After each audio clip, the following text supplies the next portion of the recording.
A few years ago, I was traveling to Sweden on my first business trip there. From the airport, I went out to get a taxi, and in Sweden, you negotiate the taxi price before you get in.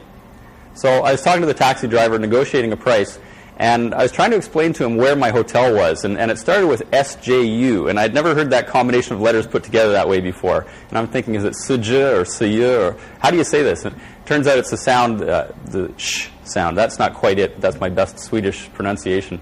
Apparently I was going to the Sjöfartshotellet. I asked him to translate that for me. It loosely translates to the Sea Speedy Hotel. So I guess in Swedish, fart means speedy. I guess if you take the translation a bit further, it means the Seaway Hotel. So at least I knew where I was going. But I had a hard time remembering the name. So I came up with a way of remembering it. I called it the Old Farts Hotel.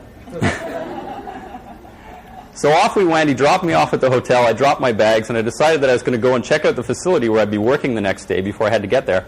So I walked down to the Tunnelbahn, which is their subway, and got on, headed to... Now, the next stop was hard for me to remember, too, so I just equated something else that was familiar to me. Remember the city of Lillehammer, where the Norwegian Games were, the Olympic Games?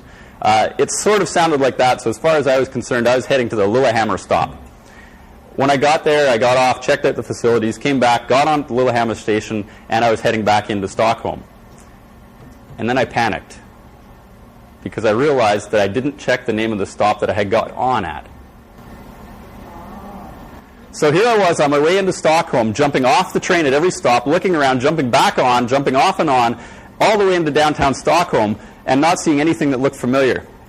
Now, I've got nothing with me. I don't even have the phone number of the hotel. So I frantically go above ground, start wandering around through the city, looking for some familiar landmarks, which, I mean, I'd been in a taxi from the airport, so how many landmarks would I have seen at this point? Finally, I found a taxi driver. And if you recall, you negotiate the price ahead of time. I asked him, can you get me to the Old Farts Hotel? We negotiated a price of 50 crowns. I hopped in, he drove me around the corner, and I got out.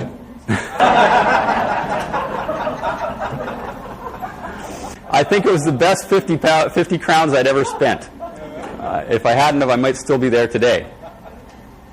I think too many of us, when we find ourselves in unfamiliar territory, start panicking and thrashing and not following some sort of plan. I don't think you should start panicking and jumping on and off the train. I don't think you should be trying each and every stop along the way, every tactic that comes along. I think you should have a plan. I think you should follow that plan.